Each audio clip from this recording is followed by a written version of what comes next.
Hey, what's up? Yes, finally here doing a manga introduction of Tokyo Ghoul. And yes, I read all 9 volumes. And all I can say is, well, if you remember back when I did the unboxing from my What's in the Box video, you would have known that I received this as a gift from TreasureFan02, aka Viola Blue.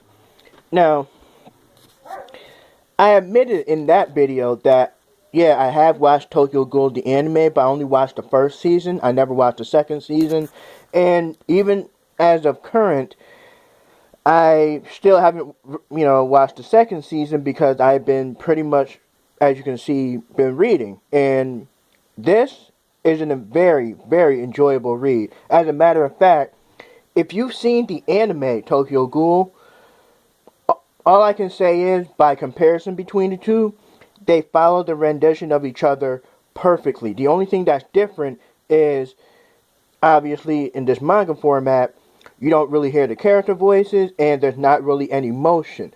Other than that, in the anime, it's, obviously there's voices and motion. They are literally like they mirror each other, and in this manga version, it's all noir style, black and white. However, in the anime, it's very colorful, very vibrant. You understand how things are. But overall, still very enjoyable. Now, after finishing reading this, I can honestly see why this was popular over in Japan, the whole Tokyo Ghoul popularity and thing. And yeah, good story, very well made. Now, as you can see, Tokyo Ghoul by Sui Ishida. Now, because this is a manga, this is actually a true manga, meaning that this front, the way to be read is right to left, not left to right like here in America. It's like here's the front cover and here's the spine, and then here's the actual back. In America, this would be a back. This would be the front, this would be the spine, and this would be the back. So, as you guys know how I do, oh, here's the rating. Rated T plus for older teen. Pretty much meaning like, older teenage to adult. Like minor adults and stuff like that. Now, here's to prove. Page last, Tokyo Ghoul, Volume 1, Vic's Signature Edition. Story and art by Sui Ishida. Tokyo Ghoul, the copyright. And here, as you guys know, I gotta show people their credit, give them their spotlight. And of course, as you see, published by Viz Media. And there is a parental advisory, and there's a reason why, because even though this manga is pretty much very detailed, it's got like some violence, some gore, and some blood. And a couple, I don't want to say colorful languages, but there are some situations where it's like, yeah, you understand. So, Tokyo Ghoul, what it's about? Well, you pretty much follow the life and you see the world in the eyes of Ken Kanake. Now, here's one of the things I like about this manga. They give you more of an introduction for each character.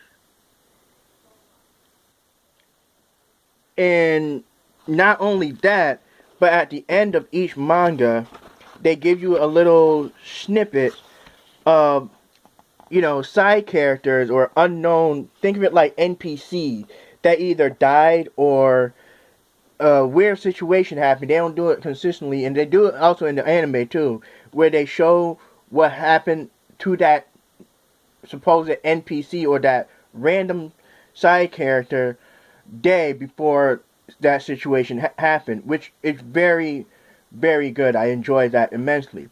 But as you already see, and I mentioned, we follow the life of Ken. Ken is literally a college student. He lives on his own. He's a very intelligent guy. He's also shy. Now, he's not oblivious about the whole ghoul thing, because here, in his world, in his time life, ghouls do exist. There's humans and then there's ghouls. Ghouls are kind of like well, in the adaptation here, it's kind of like they're zombies, but not full-on zombie. They're ghoul. They get their food source from human. Kind of like, say, if we were to be in this lifetime right now, like for real, like say there's vampires or werewolves, but the thing is, we wouldn't be able to tell which one's human, which one's not. That's how it is for his world. It's like you can't really tell who's a ghoul and who is human.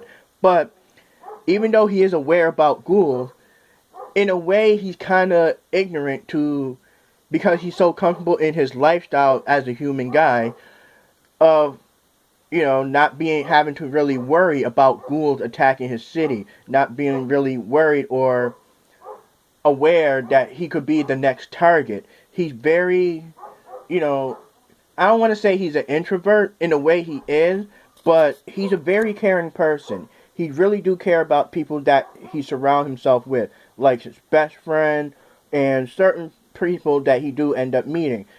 That's how he is in his human life. He's a normal guy. He loves to read. He's a fan of different authors. But like I said, he's also shy. And there's this cafe he enjoys where he ends up meeting Rin. Now, Rin is a very intelligent woman. She also likes to read books, from what he discovered. And pretty much because of his shyness, he actually finally came over and started talking to her, having a conversation. Then they end up having a date. And within that date, that's when he realized that his ignorance or his lack of awareness about Ghoul pretty much shot him in the ass, because Rin just so happened to be a ghoul. Not like just some simple level lower peasant style ghoul. No, no, no, no. She is a high ranking OP ghoul. But an incident happened where all of a sudden Ken is no longer human. He pretty much becomes the blurred line between human and ghoul. He's pretty much like a mixed breed, a hybrid.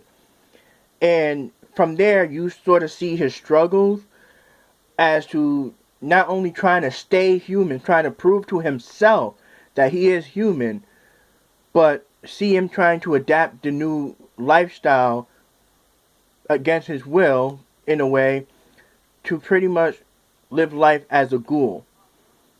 Like I said, he's half human, half ghoul, and it's very interesting. And what really makes this whole series work are the side characters.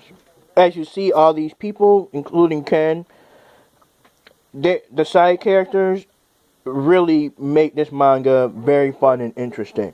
I highly recommend anybody give this a shot, because it's worth it. So definitely check out Tokyo Ghoul, whether it's the anime version